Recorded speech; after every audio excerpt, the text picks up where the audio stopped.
Thank you very much for being here. Thanks for having me. How you going, guys? And welcome to another episode of What Do You Do for a Crust? With us today, we have a Director of Strategy and Engagement. Yes. Very excited to sit down with you. We're currently sitting outside, so you will hear the birds chirping. We've got a cricket game going by. We've got people running with their dogs and all that kind of stuff. It is a really lovely spot, I got to admit.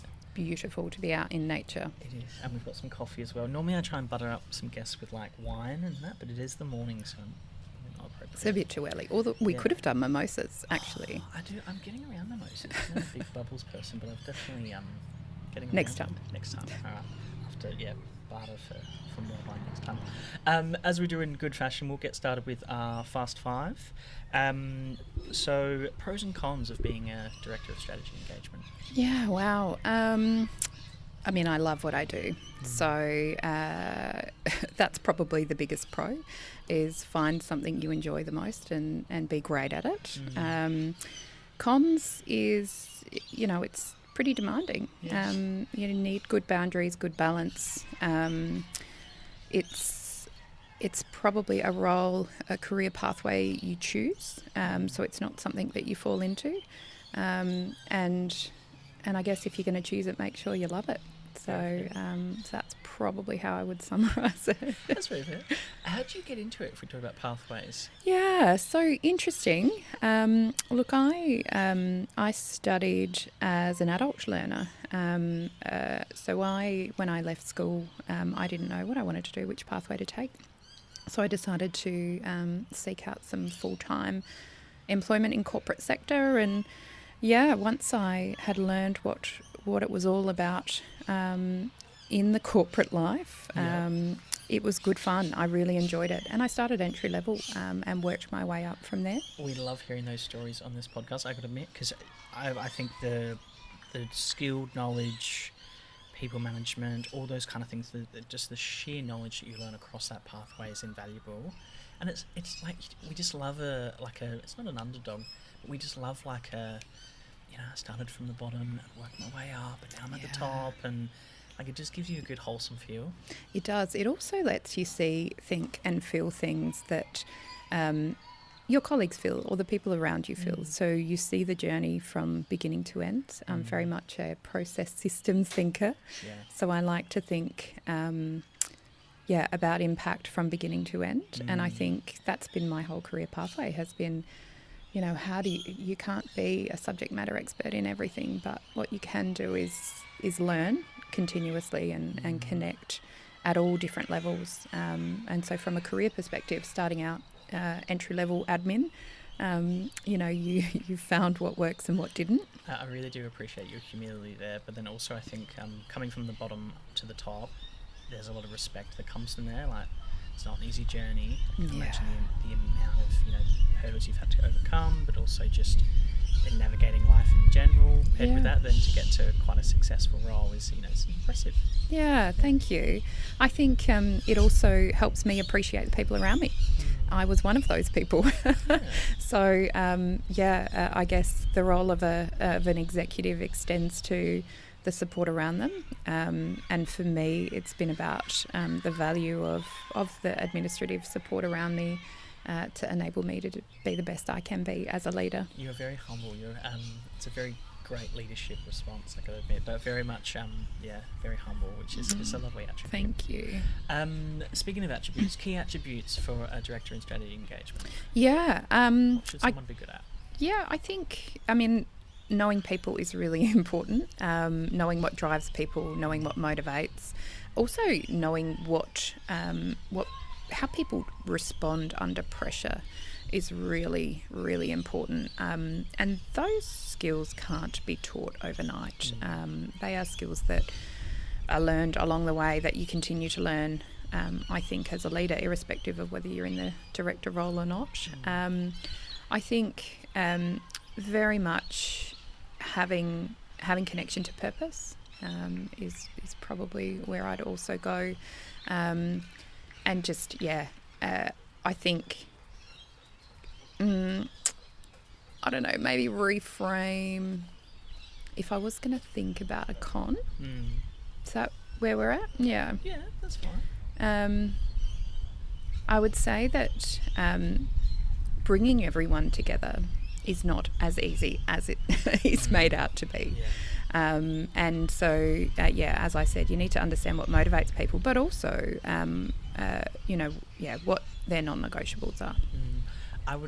I'm guessing that you would have a great deal of confidence. We talked, before, you seem very humble, which is a lovely attribute, but you would have to have confidence. I mean, we're sitting in a very public space with people walking by, ogling at us, going, what the hell are they doing?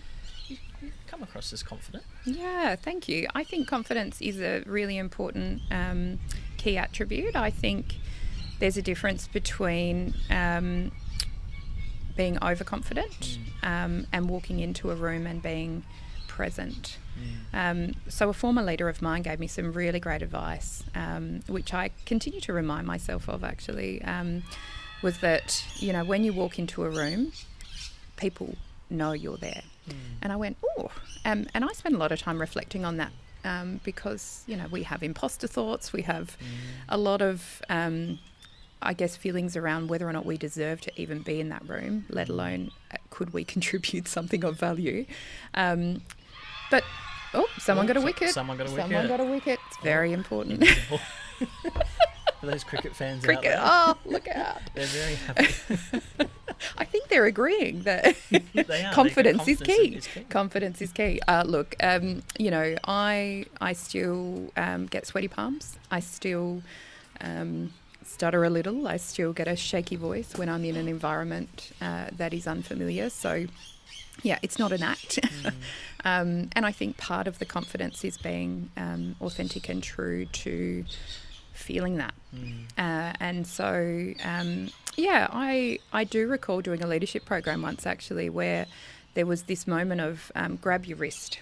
It was a psychologist, quite a well-renowned psychologist in South Australia, well-known, and he did a lot around leadership development. And he used to say, the moment that you start to feel the shakiness come, just grab your wrist and feel that moment of calm, because that's the moment you can feel your pulse, take a breath, and just say whatever feels comfortable enough to say. And so, at times when you're standing before a CEO or a board chair or a minister or someone of great importance, confidence is key. However, it's also okay to feel those jitters and those nerves, because that makes you who you are.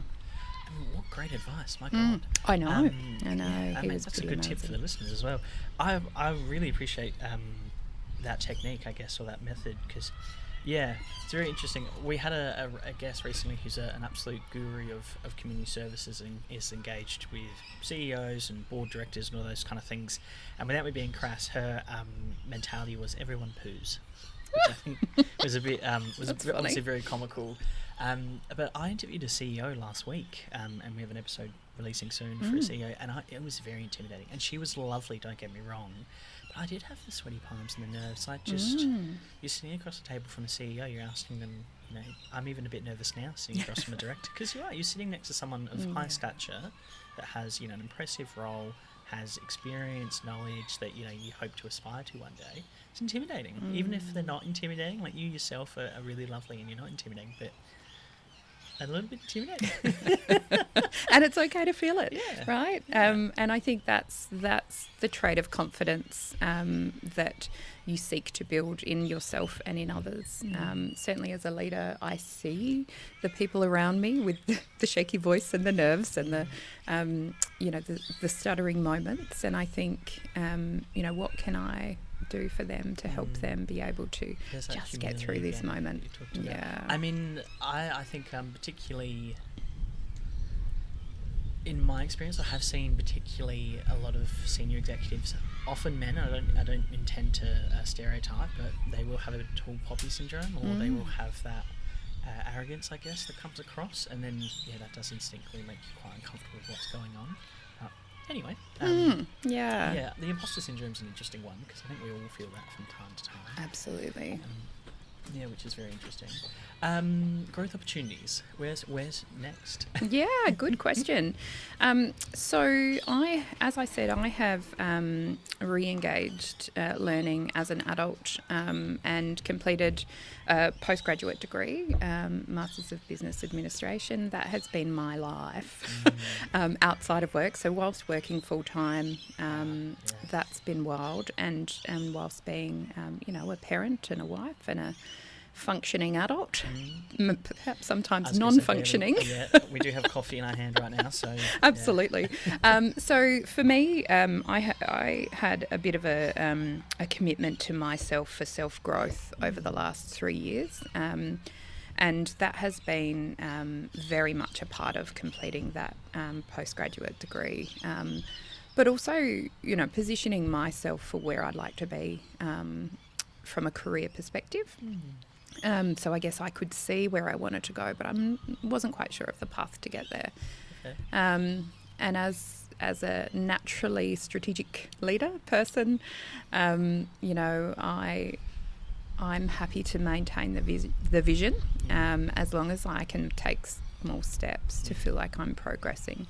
That's the key of strategic leadership, isn't it? Get some rungs on the board and you'll feel better about where you're going. And so, there's more growth in me, absolutely. If you asked me this 12 months ago, I think my answer might have been a bit different because I was in a different environment at work in my career. I also wasn't sure whether I wanted to complete my study and, was prepared to just kind of walk away. And I think we all get into those situations. Yeah, absolutely. So for me, it's next step, natural next step, which, is C-suite executive roles. It is, I guess, extending my circle of learning and capability. Happy to kind of talk about what that means. But I mean, if I'm feeling comfortable, I'm probably ready to move on. I love your phrase there. I mean, I think a lot of individuals would presume to say, I'm comfortable with, this is where I want to sit. And you're very different in that you're going, well, I don't want to get comfortable to a certain point. You want the new challenges and new skills, and very admirable and very admirable that you're going, yep, I want to, continue to grow and learn, which is, I mean, depends on your philosophical outlooks, but, you only get one go at it. You may as well, enjoy it. I do appreciate your honesty when it comes to sort of a year ago and, where your mindset was at, because, we're human, we all change, and, life throws us a lot of hurdles and a lot of, priorities and conflicting things, and whether it's a bad environment or a situation or just something occurs or just, just having a bad day or a bad week or all those kind of things, it does happen. So and for me, a year ago, okay, if I look back from a reflective point of view, I was in such a different mindset, and burnt out. I guess if we talk about cons of being in an executive director role, the demands on time are a lot, and I was studying, juggling family life on top of family life, and you've got to maintain absolutely. Your health and, 10,000 steps a day, and you're going to have 8 glasses of water, and and you go 2,000 steps, 10 glasses of coffee, and Yeah, and learning actually to be okay with that. So not focusing on what I wasn't achieving rather than focusing on what I was really critical to kind of shifting that mindset. So look, I think I've got a bit of a 5-year plan to be a CEO in the next 5 years. That's my goal. When you ask me why, it's not about the role title, it's about the impact, the leadership impact of a CEO. And I hope that, in the next 5 years, I'm able to achieve that trajectory. But if I'm not, I'm also okay with that. And I also accept that, in a year's time, that goal very much could change, either by the universe or through my own, discovery of where I want to go and what I want to do. In the short time that we've been chatting, I'd have no doubt in my mind that whatever does come your way, you'll absolutely tackle it, because you seem like, that kind of individual that, I'll give it a crack, and, it'll be what it'll be, but you definitely come across as someone who strives to do well. and obviously that's quite reflective in your career and position and standing. Our last of the final five, sorry, we've kind of lost track of time. The big important one that everyone loves to know, salary range. Yeah. What kind of coin are we talking, which everyone loves to know? Yeah, everyone does love to know. And I'm going to offer a piece of advice in my response. So, you are absolutely looking at mid-100,000s for executive, entry-level executive roles, either government, non-government. A piece of advice that a former mentor and executive director of mine once shared with me was, once you get that piece of paper with that MBA on it, irrespective of what it means and the learnings and the sacrifices you've made to undertake that study, your salary range will double within 12 months of completing that MBA. And, I thought that was a bit of an interesting viewpoint.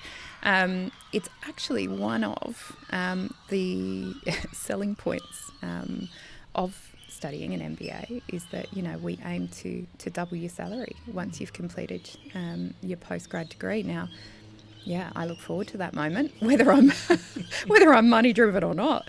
Doubling a salary, sounds pretty good to me and my future and where I want to be and supporting my family. But I think it's not just about the piece of paper, and that's what I've learned, is that the piece of paper may very well be the catalyst, but it's the application of the learning. I love your thought process there. Money's good and important. We're drinking coffee. Things cost money. Life costs money. Absolutely fine. But it can't be the be all and end all. And I think what I really wanted to ask yourself as well, and I've asked everyone in quite senior levels. Mid-100,000s is good money. Don't get me wrong. That's very good money. But is it worth the stress? Yeah. Heavy is that wears the crown. You're worth every bit of that dollar because of not just postgraduate degrees and experience, but also years of experience and learning. And you talked about that pathway. And I've spoken to a couple of seniors in this, and so this is a very long-winded and winding question. It's okay. When I interviewed the CEO's mentality was that she had battle scars, and that was literally the wording that she used. And I loved it because it was like, she's overcome very hard situations, adversity, all those kind of things. And then when I met with the community services guru, that individual was talking about the more mentality of it's scaffolding, it's building me up to become the leader and one was like obviously a very aggressive battle scars. I've had to go through the challenges and overcome whatever it was, and and then the scaffolding was, well, everything that I've done is. So one was a bit more of a positive outlook, I guess. Both positive, but it's interesting that I think the value that comes on that. How do you put a price on the years of experience, the challenges day to day, the early starts, the late finishes, the checking emails at 10 o'clock on a Sunday night and taking that phone call at 6:30 because something needs to get done the next morning and all those kind of things. Not everyone's able or not everyone's willing to do that, and that's fine. But I think for those individuals that are, I would argue almost that mid-100,000s isn't enough. Yeah. You think about all the things that you've done, overseen. It's it's a lot. Yeah. So if I were to undertake a market assessment of current salaries of CEOs across the industry for which I'm in, it's not a well-paid industry, and so there's a little bit of connection to purpose, connection to being and the why, which we haven't talked a lot about, but that absolutely is a driver for my career pathways. I once completed an activity where you needed to draw a picture of every role you'd had in your career. And what was really interesting was that despite the diversity of sectors I had worked within, there was one resounding theme. And I thought, wow, that's like remarkable to see that from a visionary perspective. And what that identified to me was this connection to purpose, this connection to the value of someone's salary isn't it. There's more. There's more to that. And some of it is, having balance. So, I've missed a lot of school drop-offs and a lot of school pickups. Yeah. And that's okay. My kids don't hold me any level of guilt against it. Well, I don't think they should. This is one that, and I'm sorry for interrupting you. I don't have kids. I don't have children. So for me, my comment here or my viewpoint on this, should not be gospel by any means, and I acknowledge that. But I think, having children doesn't then mean that your entire life is over. No. You still need to have goals, attributes, you still need to do things for you, otherwise we will go insane. Yeah. But, I don't think anyone should ever feel guilty for missing some drop-offs or pickups or whatnot, Yeah. Yeah, look, it doesn't affect the kids' lives. In fact, I have a really core memory of my daughter. When I first returned to work after maternity leave, she was 2 years old, pushing a pram, walking on her pretend mobile. And I took a photo of that moment. And I went, wow, she's right there role modelling what she sees every day. And that's pretty amazing. And if I'm inspiring her to do that, then, the odd drop-off or pick-up that I miss, or the odd school concert, thank God they're all filmed now. So, there's always the ability to watch it on playback. And so, my kids don't hold me accountable to not being there. They want to learn more about, what my day included or didn't when they weren't around. I mean, it's a pretty impressive avenue. Like, you think about the years of your experience and knowledge and whatnot, that they can get an insight into that. Like, I'd love to pick your brain. I mean, that's what we're doing now, really. It's an opportunity for me to pick your brain. So it's usually happens around a dinner table. Like, how was your day? Yeah. What happened? Well, let me tell you. I think that's very interesting. I loved your comment a little bit earlier about the 5-year goal plan and wanting to get to that CEO level. Not because, and don't quote me on this because my memory is shocking, but I don't even think you mentioned the salary that comes with the CEO. No. You mentioned the impact that position comes with, which I think is a really lovely sign of someone wanting to be a CEO, is you're not in it for the coin.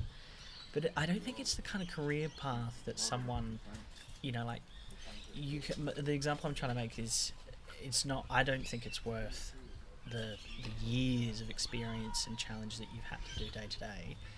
Like, you could go be a lollipop person. Yeah, probably earn more. And that kind of, I don't know how much they earn.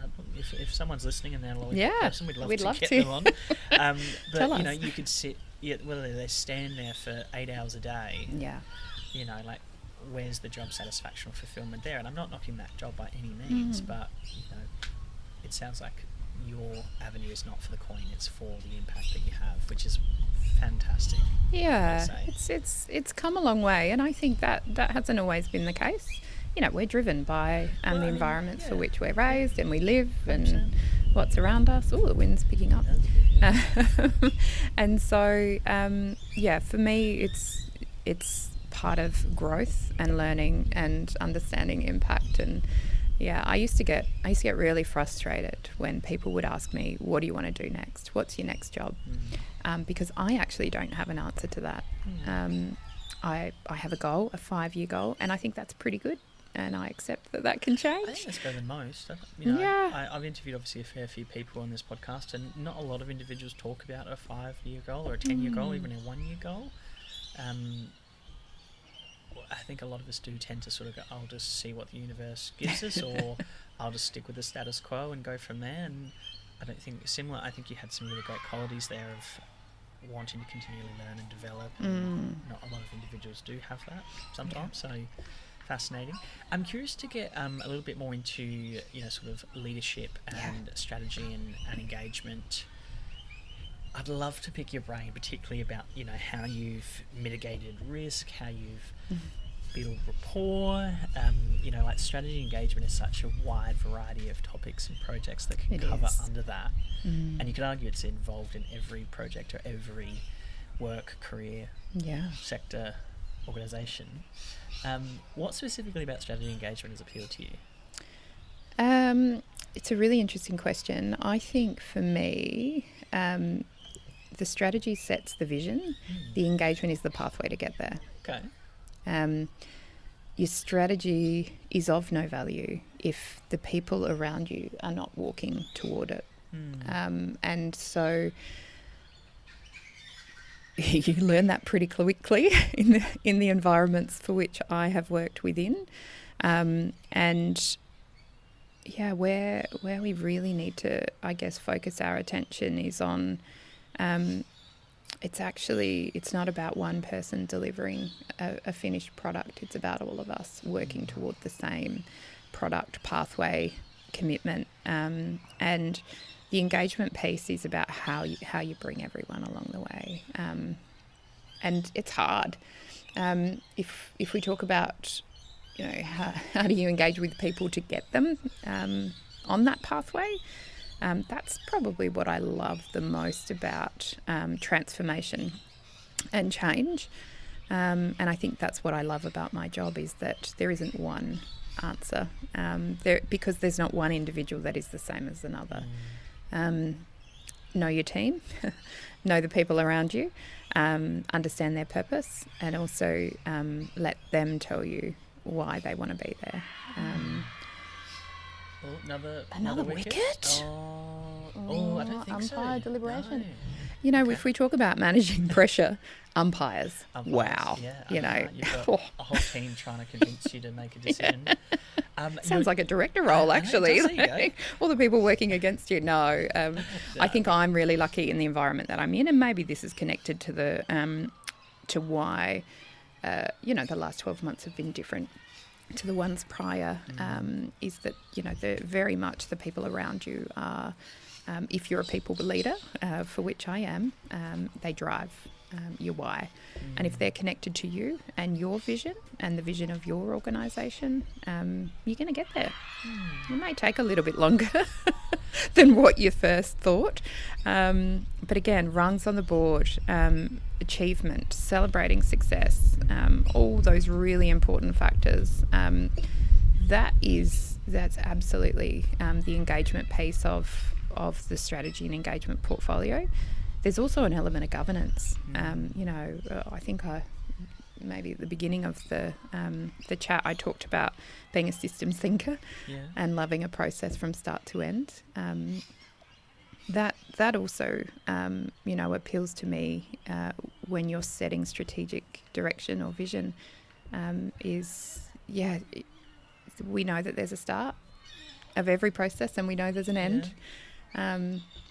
But just make sure you've got an exit in that road, either for yourself or for your organisation, because it can be a pretty long, windy road to head down if you're not ready for the ride.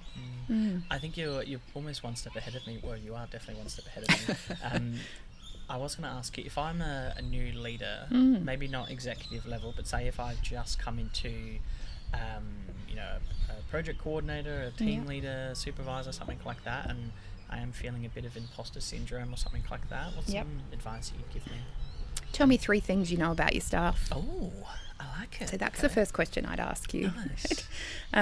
Because if you don't know 3 things about them, either actually invested, what drives them, what doesn't, and where they want to go. Yeah, very fair. I always so I'm definitely not to the caliber of experience that you have, but I do have a little bit of a leadership experience, and I always remember in a last interview that I had for a senior leadership role, and I was asked, what do you plan to do in the first 3 months? And I think they were looking for strategic engagement. They were looking for how you're going to draw in budget, how you're going to manage retention, all those kind of things. And my straight out answer was nothing. I am going to keep everything the exact same. And they didn't like that answer, I got to admit. And I further elaborated, and I said, this team of 40 odd, they're going to have literally a new team leader. Everything's going to be different. There's always enough change in every day-to-day anyway, particularly within the sector that you and I are in. And I said, people need to be ready for change. They need to be supported through change. Change management is not something that we're all good at, or we get set in our ways, all those kind of things. And when I finally unpacked it, they were a little bit more happy with the response, and I did get the job, so obviously it wasn't too bad of an answer. Yeah, cyclists. I love sitting here. It's like I feel like we need to describe it to the listeners, but it is gorgeous and it's lovely and green. It's beautiful and green. Really, That's really actually nice. a group of school mums that you just saw right past on their bikes. So Nice. on a Sunday morning, they do that. I mean, it's not in my wheelhouse, but good on them, I say. Yeah, the fresh air and the activity and the exercise. Yeah. And I always feel in the suburb that we're in, I feel very unhealthy because Everyone's moving. Everyone's moving and exercising, and I'm just like, oh, it's lovely. Sipping my coffee. But anyway, okay, interesting. And so Very if I circle back to that question that you asked, Ed, around name 3 things. Yeah, name 3 things, but also what are you going to do in those first 3 months? As someone who would be interviewing a future leader, you would want the level of humility in an incoming leader to accept that they need to know the people and the service before they can influence change. I think I would encourage, if you're at your interview and someone asked you that question, it would be, what do you want me to do in those first 3 months? And it's not necessarily around seeking, an act of service or working on behalf of someone else, but it's understanding your leader's priorities before you start to set yours. It's a good avenue because it's a terrific question, because you're getting a gauge of what the expectations are of that role, particularly in the really important trial period as well. Yeah. So yeah, I love a good, what's your 90 days? Like, tell me about your first 90 days. I love that because, that's a structured response. However, if I'm asking that question on an interview panel for a future leader, I would want them to be demonstrating some insight into, well, actually, what are my priorities and how can that person work with me on those? I think if you're an interviewer as well, an interviewee, it's really handy for you to then sort of, I guess, show off that you've done a bit of research about the role. Or you know that, I know this is part of a role that comes with grant funds or project work, and I know we have deliverables, so all those kind of things. So you can show off a bit in that answer as well, and you say, oh, well, I know that the strategic plan for this business is this, and and you can kind of show off you've done a bit of research for the things, which I think is really cool. Yeah. Can I ask you, given the high caliber of role that you're in, I'm guessing that, and if I'm wrong here, no worries, we'll move on. But my guess is that in the time that you've been in these senior roles, you've probably overtaken someone, or you've probably won a role from a team member that was within that team. Yeah. And they probably have been a bit disgruntled or something like that. The reason I ask this is always a really common question that we get on our socials from people who have gone through this situation, and they've won a role, they've beaten someone else who's still in that team that they now have to lead or support. Do you have any advice in that sort of scenario? I know it's obviously a very specific scenario.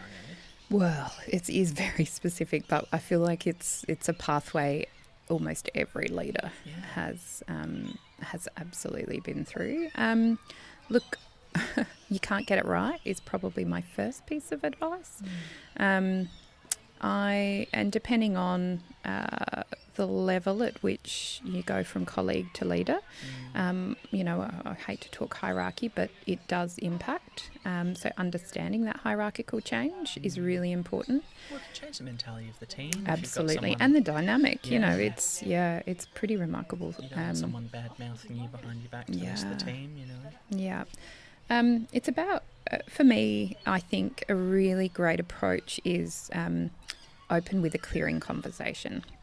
So I have gone from peer to manager, peer to director, in fact, and under challenging circumstances, I would say.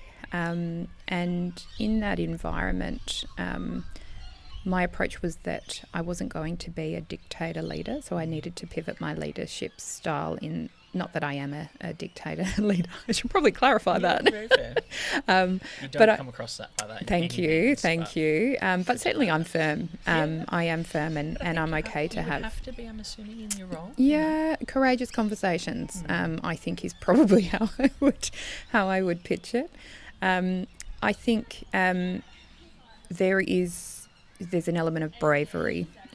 Firstly in applying to win the position over your peers, and secondly in the application of actually winning that role. I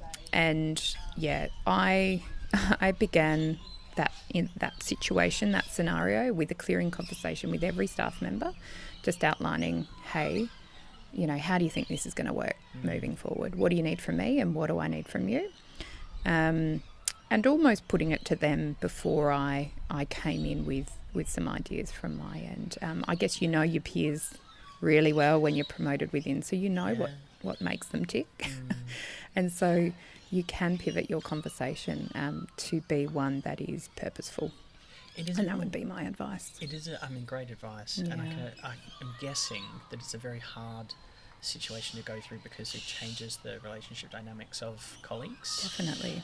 Because, your colleagues on equal stature to then having to oversee or, that kind of avenue as well. I think a lot of people would presume that, you hope you get to a senior level where there's a lot more professionalism, and those individuals then go, okay, well, this person won the interview. Clearly they were more, appropriate for the role. I'm going to be a good team member and support them, and obviously not always the case. Yeah. I think a lot of individuals would presume that the higher you get up, so once you're into that executive level as you are, that there would be that professionalism, which is, I'm guessing, is not always the case. Yeah, it's really hard. It's a fine balance. I don't think. It's probably the reason people ask the question so often is that there isn't one solution. There isn't one answer. There isn't one approach, actually. And it probably goes back to the core purpose of being a people leader is that, understanding, 3 things about your staff around you, super important when you're about to, set a future vision, when you're about to talk about change, when you're about to transform, into a new state. It's hard. It's having boundaries. I think I'd mentioned earlier, I don't tend to have friends at work. And the reason I don't have friends at work is not because I'm socially inept. In fact, I'd love to have friends at work. But in the role that I'm in, I may need to have a difficult conversation with someone. And if I know, what I don't want to sway that conversation is what I know about them, how we're connected, and what our future relationship might be.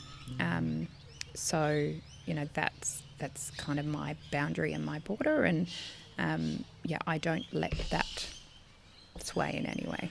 That's very very professional of you, first of all, because if you think about sort of a standard workplace, individuals have colleagues, and they have a large support work around them, whereas potentially someone in your role doesn't have as many, because you have to sort of make those hard decisions, and so it's a whole nother avenue of why, particularly once you get to this kind of role, this level of role, that you are almost isolated at the top. You absolutely are. And a wonderful piece of advice that was shared with me in my leadership journey. Oh God, I feel like I'm offering all my secrets to you. You don't have to, but we are very grateful. Very, very grateful. To you all, is the 3-legged stool. So surround yourself. So if you're the top of the stool and you're feeling a bit wobbly, maybe have a person assigned to each leg of that stool. Someone who knows your workplace, could be a colleague, usually someone at your level, not someone below you. The other leg of the wobbly stool is have someone that you trust who is completely separate to your work life. So someone you could, without judgment, sort of confide in, debrief, verbal vomit if you need to, get that shit out to. And the third is the moderator. So the person who keeps you grounded when you're at your most agitated, or is the sense maker. And, you know, those three legs of that stool can be wobbly at any time, but you can prop one up with the other and usually even its way out. And for me, I have really, really valued having an external mentor, someone I can trust and that mentor actually to be the catcher of the shit, you know, that you wouldn't believe what I have witnessed, been through, felt, thought today. And that person is the complete disconnect to anything in my life, but is able to steer me back to where I want to go. You're giving us so much good advice, oh God. But to a certain point, it makes sense. Someone told me a little while ago, and I don't know if this is correct, but the career that's associated with the highest attendance of counselling or like psychiatric support is psychiatrists. Yeah, wow. Because they're constantly dealing with those concerns or those difficulties, and then they have their own, mental health support, psychological support. Sorry. Ooh, say that 3 times. Yeah, I know, God. And I think that fascinates people, and they go, "Oh, I thought they'd be the most stable because that's what they do for a career." Very similar for this kind of role as well, and this kind of caliber of leadership. I guess it is isolated at the top, but you still need to surround yourself with people. Yeah. I love the 3-stool analogy. That's terrific. Yeah, 3-legged stool. And for me it sits with me because I do feel a little bit wobbly sometimes, and that's okay. Yeah. And when I feel wobbly, it depends on, what's causing that. It could be something at home, it could be something at work. And so, yeah, just relying on those people. Also, it's really important you tell them that they're a leg of your stool because they may just chop it off. Very fair. So please do tell them that they're one of your legs. But it certainly has got me through some times where, things just, you get the ick. It's the ick. Yeah. It's that feeling in your belly. It's the what do I do? And I'm presuming as well that with, every one scenario where there's a wobbly leg, there's 50 others where you go, no, actually 100%. That stool's nice and confident and strong, and I know what I need to do for this. Not to pivot, and I do apologise for the random pivot, I really want to get your gauge on strategic, because that could be applied to many different avenues, whether it's projects or whatnot. What appeals to you about strategy? Like, are you a natural problem solver, and that's the kind of the appeal, or do you like breaking something down to then fully understand and improve it? Like, what to you is strategy, I should say, first off? Yeah, it's a good question. I think we talked about it, we scratched the surface a little when I talked about it's about setting the vision, the strategic vision. But strategy for me is about pathways. It's about knowing where you want to go, but that there's not just one pathway to get there. And I think I talked about having an exit lane. So strategy absolutely for me is a number of small steps, a number of different pathways, to take to get to a shared goal. And that shared goal can be personal, it can be professional, it can be, hey, my goal is to only have 3 coffees a day instead of 5 double shot lattes, which I really do enjoy. And so strategically, what do I need to do to get there? Well, I probably need to, I know that, I usually crave a coffee at 9:30, 11, 2:30, and sometimes 4:30, and then have my 7 a.m. So what am I doing at that time to shift perspective, to shift process? And I think if you apply those principles to project management, to strategic engagement, to, I guess, everyday living, it's small changes, small incremental change absolutely has more power and weight in success and failure. Gosh, what I've really learned over the last sort of 5 years of my career is that it's okay not to get it right. In fact, there is there is value in not getting it right, because there is so many lessons that can be learned from that. I love your thought process on this, and I think this is a real shame for a lot of organisations, a lot of industries, and particularly a lot of executive leaders. You know, you've come in now as the director, the executive director, the CEO. You're going to get everything right, and you're going to fix everything, and everything's going to get better. And don't get me wrong, I have a lot of admiration for yourself and those individuals in those roles, because, you know, heavy is that wears the crown, and it's a lot of stress, a lot of pressure for, as we've discussed, probably not enough money. Yeah. Well, definitely not enough money, let's say. Definitely not enough. But just the sheer assumption that, you know, you're going to come in now and we're going to be fine and everything's going to be fixed. And I don't think it's fair to hold someone, particularly an individual, to that kind of accountability, because it could be there's bad systems, processes, policies. It could be the strategic plan is out of whack. It could be there's a poor culture. It could be one bad apple is ruining the bunch. It could be a number of things. Yeah. And I think that's what, in myself reflecting, I think strategy engagement is actually really fascinating, because there's so many complexities and other avenues there. I love that you acknowledged that we could get it wrong, because I think particularly a lot of us, you know, are just looking for the best outcome. And, you know, whether it's 50% more profits, more services, we've grown the business, we've hit our targets, our goals, we've retained more staff, whatever it might be. But if we don't hit exactly where we, you know, it's like, oh, well, we've done nothing, or we've failed. And we're always very scared to link failure. It's really quite fascinating. You know, we don't want to acknowledge the hurdles we've overcome, or how we haven't achieved something. How do you keep people invested, I guess, is my question for you there. Yeah, that's a good question, because I think it depends on the industry. Because failure sometimes in a non-for-profit and private sector industry actually means cessation of service. Like you cannot, it means closure of business, sometimes bankruptcy. So the weight of the failure is probably the driver of some of those outcomes. I think it's about, I guess, framing. And if we don't say failure, you know, I hate that word. Like, oh my God, I'm a failure. But if it's about not achieving what you've set out to achieve in its entirety, because you can achieve little bits and pieces of it. And I think that's the reframe. So that's how I keep staff motivated. That's how I keep people motivated. It's, you know, we didn't achieve what we committed to do, or we didn't get this done in the timeline that we said. And the question I'll always pose back is, but look at what we did get done. We did achieve, what can you tell me what we did achieve? Because, wow, if we aren't celebrating that, why are we so focused on what we didn't? I always trying to keep in my mind, you know, 3 steps forward, 2 steps back. I'm still 1 step ahead. Yeah.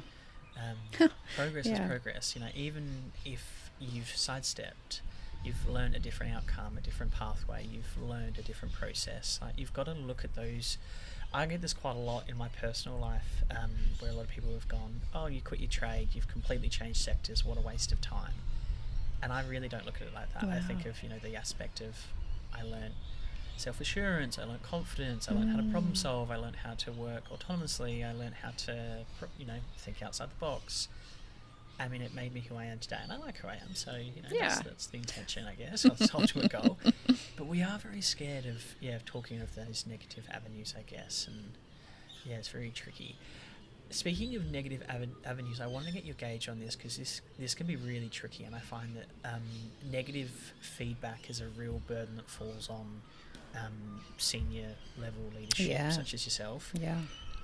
This is my background in psychology coming here. Human nature is we naturally focus on the negatives. You know, we don't often look at the positives. We don't sit there and go, you know, we'll more likely focus on that this occurred bad, or the outcome wasn't as good as we wanted, compared to, we hit our goal, wonderful, and then we all move on very quickly. And we tend to focus on the negatives. I'm assuming a lot of the negatives end up coming to you. Because you're at the top, you know, and absolutely. you need to fix the problems. And you're going to make the world a better place, and solve world hunger and all those kind of things. And, you know, get free vending machines, and I don't know what people are requesting. How do you keep the momentum, not just for yourself But for the team, the organisation, like how do you stay positive, I guess? Ooh, moments of gratitude is probably one way of doing that, and reminding myself of those moments of gratitude. So I think, there's probably not many of your listeners that aren't aware of Mel Robbins as a podcaster. You know, she's pretty inspiring, I would say. But recently I was listening to Diary of a CEO interviewing Mel, and he talked about this in his questioning, and Mel said, you know, do you get to the end of the day where you can have a reflection and a moment where something actually went well? And imagine if you spent 10 minutes focusing on that rather than talking about the 15 things that didn't. And as a reflective practice, you know, I guess we're all told to do that, but I started putting 2 hours in my calendar once a week. And those 2 hours are usually a Thursday afternoon, so don't try to ring me during that time. Now you know. My calendar's blocked out. And on a Thursday afternoon, I ask myself 3 questions. What worked well? What didn't? And what can I do differently? Now, they began as 3 very simple questions that formed into big, long lists, like big lists. But what I've noticed in the evolution of asking myself those 3 questions is the what could I do differently is where I want to spend my time, because it almost informs the first 2. I gotta admit, I really admire your mentality, because I love that you're not instantly going to what can I do better. You're going what can I do differently. You know, ultimately not coming from a negative place to then try and get to a positive. You're just sheerly reflecting, which I think is terrific, because we always, like I said, we tend to focus. We are getting to time, and I acknowledge that your time is extremely valuable, so I don't want to take up any more than we have to, but I'm loving this conversation. I want to ask you, at the risk of you repeating yourself, if I'm a young aspiring leader and I want to get into, you know, I might be mad, but if they want to get into senior leadership, executive, that kind of thing, what's some general advice that you give for someone, or even someone who's going, actually, I really like this pathway of engaging with people, problem solving, thinking strategically, working with an organisation and supporting trajectories, and I like taking on all that pressure and that strain, and I'm okay with earning just enough, but, you know, and all those kind of things. What kind of general advice would you give someone? Tell the person who's in the role that you're interested in it. Seek opportunities for leave coverage, for backfill. If I talk about it from a practical sense point of view, always review the job description of the job you want and tick yourself off against those attributes and those key deliverables that are in that job description, and forge a pathway to achieve it. Keep it super simple. I guess nobody knows how amazing you are until you tell them how amazing you could be. And for me, I think the greatest leadership legacy I could have is not winning the senior director role over my peers. It's supporting a former peer to win a role over me. That's cool. Yeah. That's very humble of you, but also very supportive of your team. And you mentioned, you know, you try and not be too close with team professionally in a personal avenue, but, you know, you're still involved there, which is lovely. So that's probably where I would go. Yeah. I think that's very sound advice. I think that's really And be brave. Be brave. It's an interesting avenue. I was talking about this with the community guru a couple of days ago. There's a current study, I can't remember the title or the avenue, but I'll put it in the edit notes. Men are more likely to apply for a role whether they've only got, say, on average 25% of the attributes or the skills required for that role, whereas women it's closer to 60 to 70%. So on paper, majority of the time, and I'm talking very generalist here for gender-wise, but obviously 70% compared to 25%. Yeah. Obviously there's a level of maybe not arrogance, but confidence that comes there with men. It could be arrogance as well, let's be fair. But also, obviously that there's a lack of reassurance there from women as well, that 70%, I mean, that's a high percentage. Huge. They just either they don't have the confidence or they just don't want to do it. I'm not Yeah. sure. It's an interesting one to unpack, to say the least, and probably not a good topic point as we're getting towards the end. But Or they haven't had a boss that has supported that conversation. Gosh, how many times I've wanted to be brave, but I've been scared or afraid, or it's not a safe space to do that. That's really impacted. Whether that, I'm a female or a male, if you don't feel safe, you don't do. And I think there's that element of bravery and risk taking, which needs to come from it. Very, very fair. We might wrap up there because, like I said, I don't want to take up any more of your time, but I'd love, if you're interested, I'd love to get you back for another episode. No pressure. Because, I mean, we haven't even talked about time management. We haven't talked about people management or HR applications and all those kind of things. Yeah.